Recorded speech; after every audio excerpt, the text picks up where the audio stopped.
Assalamualaikum warahmatullahi wabarakatuh. Kembali berjumpa lagi dengan saya. Kali ini kita akan membahas tentang perkembangan telekomunikasi. Yang pertama itu ada pengertiannya terlebih dahulu ya. Telekomunikasi adalah teknik pengiriman atau penyampaian informasi dari suatu tempat ke tempat lain. Dalam kaitannya dengan telekomunikasi, bentuk komunikasi jarak jauh dapat dibedakan menjadi tiga. Yang pertama itu ada komunikasi satu arah ataupun simplex, yang kedua ada komunikasi dua arah ataupun duplex. Selanjutnya ada yang ketiga komunikasi semi dua arah atau half duplex. Untuk komunikasi satu arah simplex itu tersendiri, dalam komunikasi satu arah, pengiriman dan penerima informasi tidak dapat menjalin komunikasi yang berkesinambungan melalui media yang sama.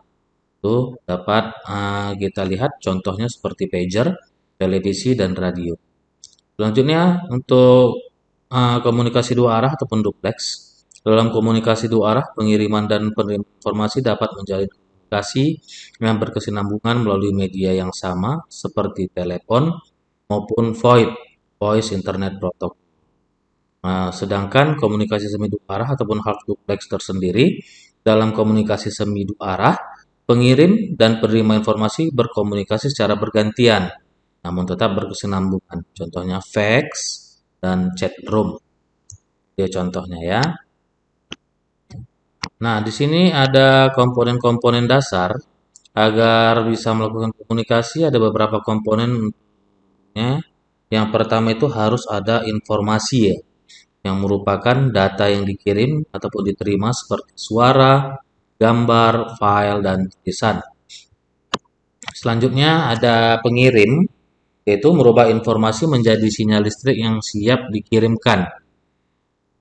Kemudian ada media transmisi, yaitu alat yang berfungsi mengirimkan dari pengirim kepada penerima. Karena dalam jarak jauh, maka sinyal pengirim diubah lagi ataupun dimodulasi agar dapat terkirim jarak jauh. Dan selanjutnya ada penerima, di mana menerima sinyal listrik dan merubah ke dalam informasi yang bisa dipahami oleh manusia sesuai yang diinginkan.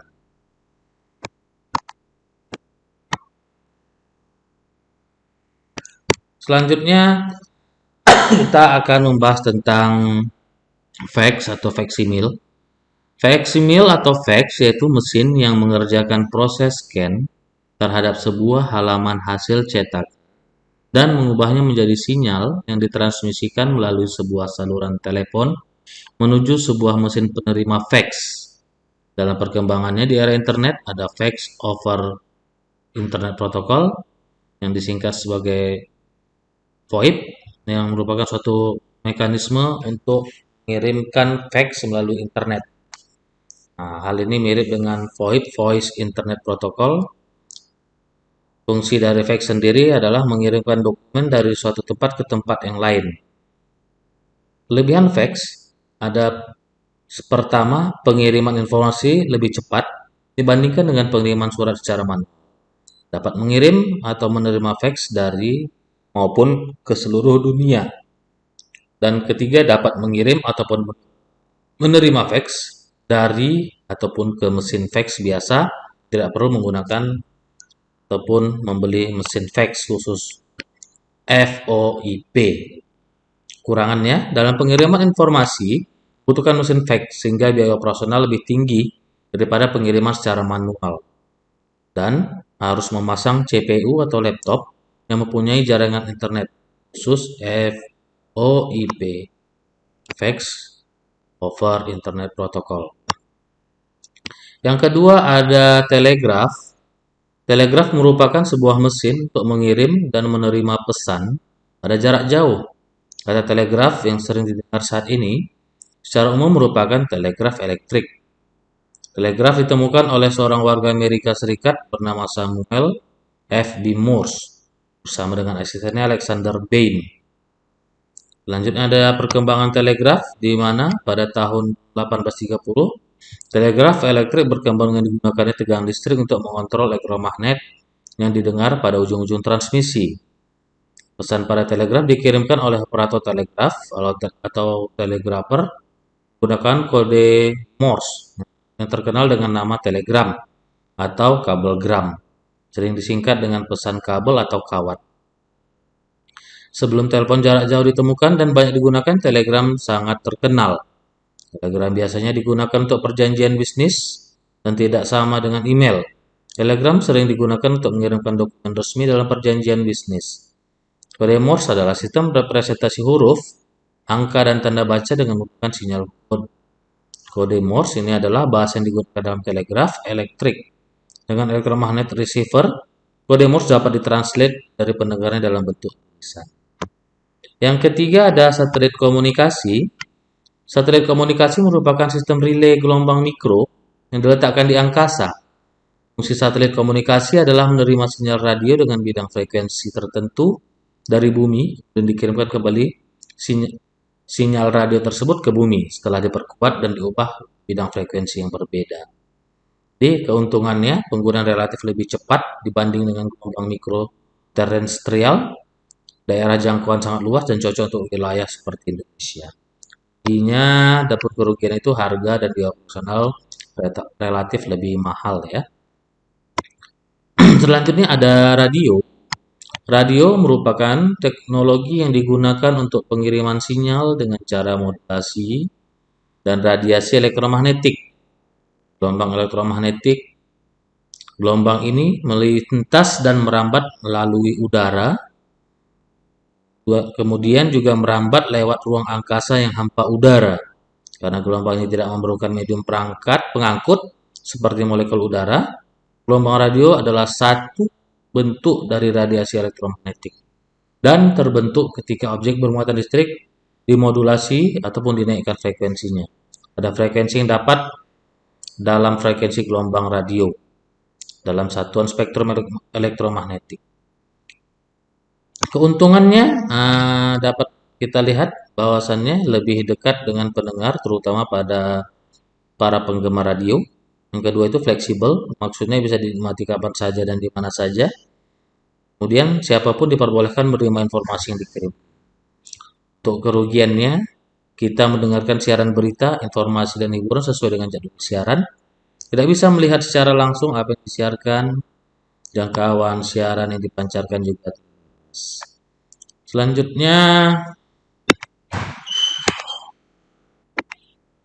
Selanjutnya ada televisi. Televisi adalah sebuah alat penangkap siaran bergambar. Kata televisi itu tersendiri berasal dari kata tele dan vision yang mempunyai arti masing-masing jauh ataupun tele dan tampak vision. Jadi televisi berarti tampak atau dapat melihat dari jarak jauh. Penemuan televisi disejajarkan dengan penemuan roda karena penemuan ini mampu mengubah peradaban dunia.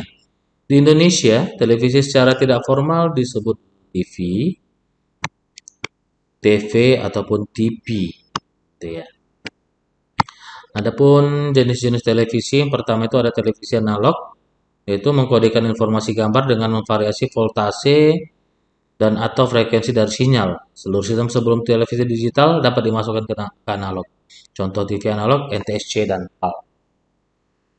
NTSC itu sendiri merupakan sistem televisi analog yang digunakan di Amerika yang banyak negara lainnya, termasuk Amerika dan beberapa bagian Asia Timur.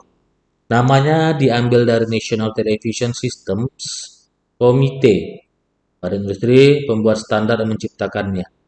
NTSC dikembangkan pada tahun 1950 yang mendefinisikan standar video yang dibuat sampai 525 garis scan horizontal setiap 1/30 detiknya. Sedangkan PAL itu sendiri kependekan dari Phase Alternating Line, Phase Alternating by Line ataupun Phase Alternation Line. Atau dalam bahasa Indonesia garis alternasi fase adalah sebuah encoding berwarna digunakan dalam sistem televisi broadcast. Digunakan di seluruh dunia kecuali kebanyakan Amerika. Beberapa di Asia Timur menggunakan NTSC, sebagian Timur Tengah dan Eropa Timur, serta Prancis menggunakan SECAM. Walaupun kebanyakan dari mereka telah melalui proses menggunakan PAL. PAL dikembangkan di Jerman oleh Walter Branch yang bekerja di Telefunken dan pertama kali diperkenalkan pada tahun 1967. Selanjutnya ada televisi digital. Televisi digital ataupun di TV, bahkan jenis televisi yang menggunakan modulasi digital dan sistem kompresi untuk menyiarkan sinyal gambar, suara, dan data ke pesawat televisi. Televisi digital merupakan alat yang digunakan untuk menangkap sinyal TV digital. Pengembangan dari sistem siaran analog ke digital yang mengubah informasi menjadi sinyal digital berbentuk bit data seperti komputer. Contohnya televisi digital ada stasiun-stasiun televisi swasta memanfaatkan teknologi digital pada sistem penyiaran, terutama pada sistem perangkat studio untuk memproduksi, mengedit, rekam, dan menyimpan program. Secara garis besar, televisi digital meliputi televisi resolusi tinggi, high definition television, teman HDTV, mana standar televisi digital internasional disiarkan dalam format 16:9 ataupun TV biasa 4:3 dan surround sound 5.1 Dolby Digital. TV yang memiliki resolusi yang lebih tinggi dari standar lama, penonton melihat gambar berkontur jelas dan dengan warna-warna matang. DTV memiliki jumlah piksel hingga 5 kali standar analog PAL yang digunakan di Indonesia. Kemudian selanjutnya ada televisi internet, juga dikenal dengan televisi daring ataupun TV online. Atau adalah situs yang memiliki tayangan video yang berkonsep selalu diperbarui terus-menerus, tidak statis mengikuti perkembangan peristiwa yang terjadi di lingkungan sekitar, dan bisa diakses oleh publik secara bebas dengan berbagai macam bentuk pendistribusiannya. Untuk dapat mengaksesnya, kita hanya perlu menghubungkan ke komputer pribadi dengan koneksi internet broadband berlangganan. Televisi internet sering juga disebut dengan sebutan television on the desktop, singkat dengan TOD, TV over Internet Protocol, ataupun Television over Internet Protocol, atau televisi protokol internet, vlog, dan juga podcast. Televisi internet berbeda dengan televisi konvensional biasa. Keduanya memang menayangkan banyak acara yang serupa, tapi televisi internet lebih beragam dibandingkan stasiun televisi lokal yang biasa kita tonton di rumah atau televisi kabel. Televisi internet ini bisa disiarkan secara pribadi oleh para pengguna internet dan bisa juga dalam sekelompok orang atau perusahaan televisi besar yang juga punya layanan televisi online di internet. Kelebihannya, kita bisa melihat informasi dan tayang secara langsung. TV digital memiliki hasil siaran dengan kualitas gambar dan warna yang jauh lebih baik dari yang dihasilkan televisi analog. Siaran menggunakan sistem digital memiliki tahanan terhadap gangguan dan mudah diperbaiki kode digital. Untuk kelemahan atau kekurangannya, konsol televisi sehingga kita harus mengeluarkan banyak biaya. Informasi yang diberikan kadang kurang akurat. Selanjutnya ada telepon. Telepon merupakan alat komunikasi yang digunakan untuk menyampaikan pesan suara, terutama pesan yang berbentuk percakapan. Kebanyakan telepon beroperasi dengan menggunakan transmisi sinyal elektrik dalam jaringan telepon, sehingga memungkinkan penggunaan telepon untuk komunikasi dengan pengguna lain. Prinsip dasar telepon, ketika gagang telepon diangkat, posisi telepon menjadi off hook, lalu sirkuit terbagi menjadi dua jalur, di mana bagian positifnya berfungsi sebagai tip yang menunjukkan angka 0, sedangkan pada bagian negatif akan berfungsi sebagai ring menunjukkan angka minus 48 volt DC. Dua jalur ini yang nantinya akan memproses pesan dari sender untuk sampai ke receiver. Agar dapat menghasilkan suara yang pada telepon, sinyal elektrik ditransmisikan melalui kabel telepon dan diubah menjadi sinyal yang dapat didengar oleh telepon receiver. Untuk teknologi analog, transmisi sinyal analog dikirimkan dari central office, diubah menjadi transmisi digital. Adapun sejarah telepon di tahun 1871 itu Antonio Meucci mematenkan penemuannya disebut dengan sound telegraph.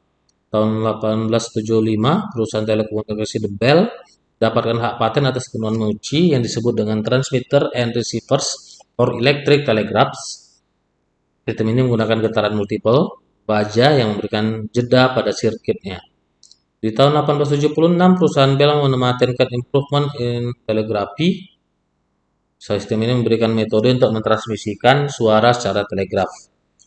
Sedangkan di tahun 1877, Charles William Shop merupakan tempat di mana telepon pertama kali dibuat dengan pengawasan Watson, yang selanjutnya menjadi departemen riset dan pengembangan dari perusahaan telekomunikasi tersebut.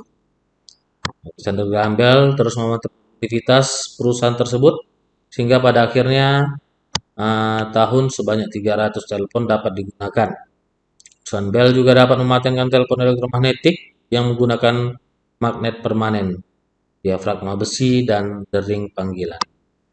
Di tahun 1878, papan pengganti secara manual ditemukan sehingga memungkinkan banyak telepon terhubung melalui sebuah saluran pertukaran. Bawah kepemimpinan Theodore Enfield, perusahaan Bell mempunyai 10 telepon dapat. Di tahun 1880, sirkuit metalik pertama dipasang. Sirkuit ini merupakan pembaruan dari sirkuit one wire menjadi two wire. Pembaruan ini membantu mengurangi gangguan yang seringkali dirasakan dengan penggunaan jalur one wire. Di tahun 1891, telepon dengan nomor dial pertama kali digunakan. Telepon ini akan bekerja secara otomatis, menghubungkan penelepon ke operator dengan cara menekan nomor dial berdasarkan instruksi. Sedangkan di tahun 1915, telepon dengan sistem wireless pertama kali digunakan. Sistem ini memudahkan pengguna telepon saling berhubungan lintas negara. Awal telepon sebagai alat komersial di tahun 1940, telepon mobil pertama kali digunakan secara komersial. Kemudian di 1959, telepon Princess pertama kali diperkenalkan. 1963, telepon dengan tombol bersuara diluncurkan. Di tahun 1971, perusahaan telekomunikasi mandiri diizinkan untuk menggunakan sistem komunikasi yang dikembangkan untuk bisnis. Di tahun 1983, Judge Harold Green dengan sukses membeli perusahaan Bell yang sebelumnya telah dicabut hak monopolinya. Sedangkan 1899, AT&T atau The American Telephone and Telegraph Company telah mendapatkan aset dan mendapatkan hak paten dari perusahaan American Bell. AT&T didirikan tahun 1885 sebagai pemilik keseluruhan subsidi dari American Bell yang bertugas mendirikan dan mengoperasikan jaringan telepon jarak jauh. Untuk tahun 1913, amplifiers elektrik pertama kali dipraktikkan oleh AT&T. Sistem ini memungkinkan adanya hubungan telepon antar benua. Tahun 1927, AT&T memulai proyek layanan telepon lintas Atlantik di London dengan menggunakan dua jalur radio.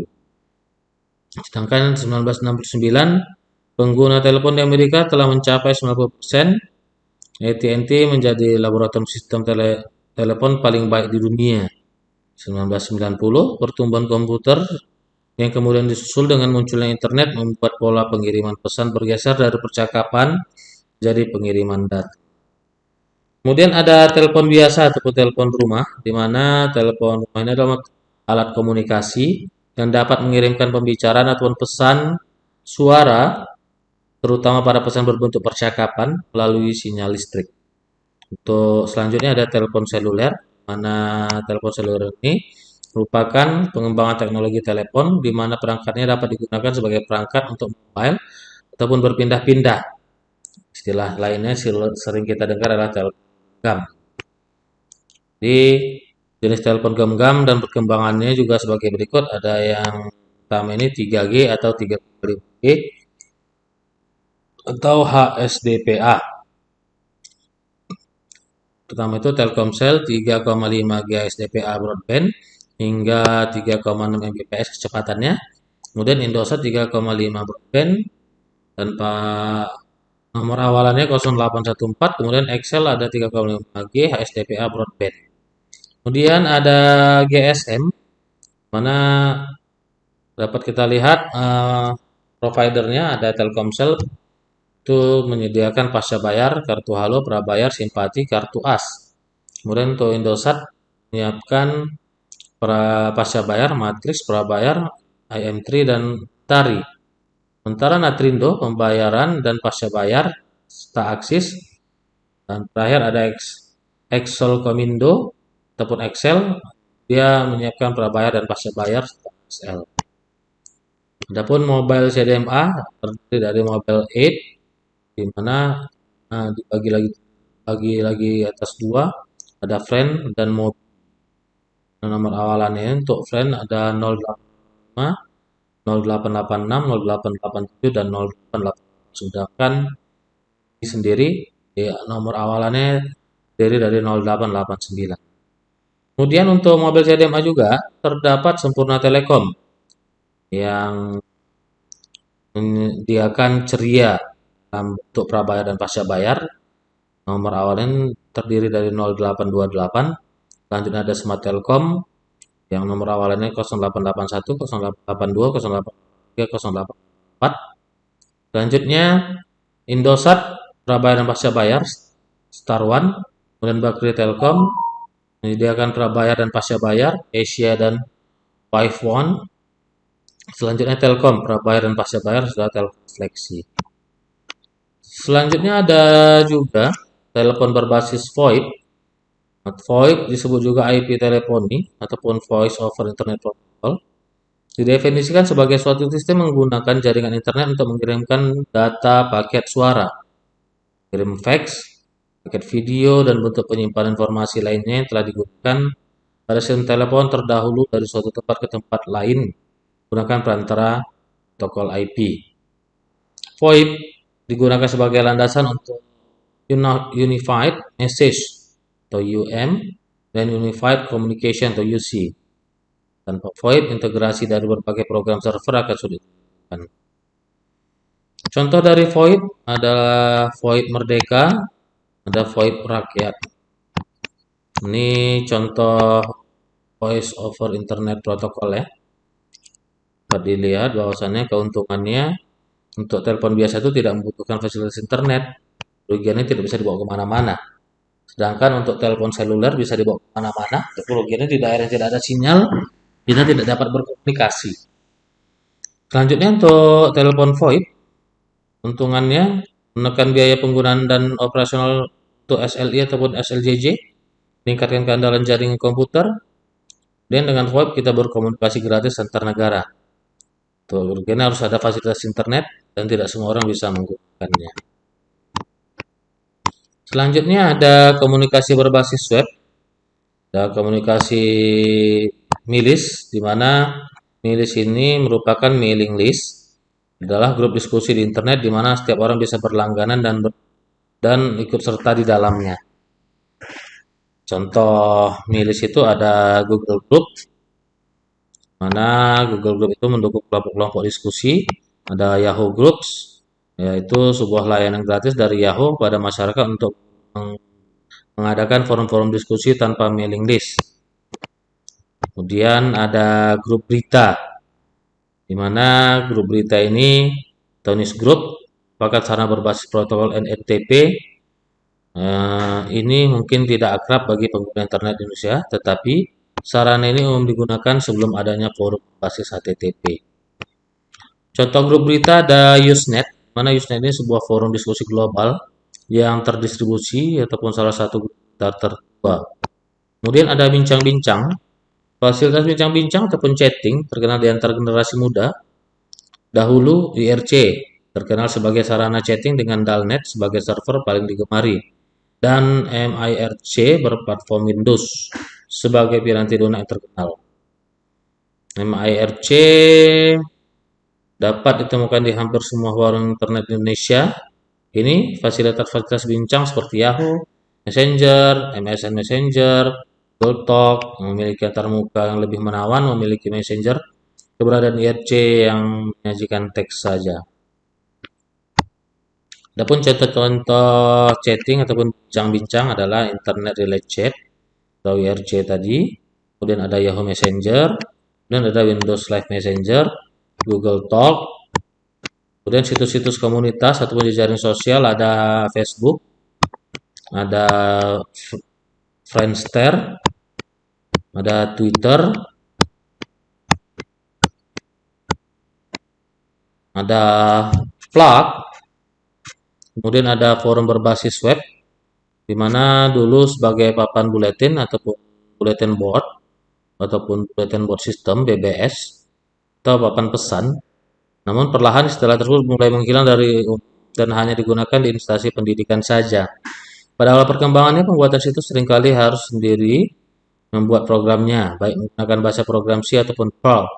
Namun, PHP sebagai bahasa pemrograman khusus web dan MySQL untuk basis data jadi pasangan favorit pengembang bulletin board seperti PHP Reactor ataupun PHP BB.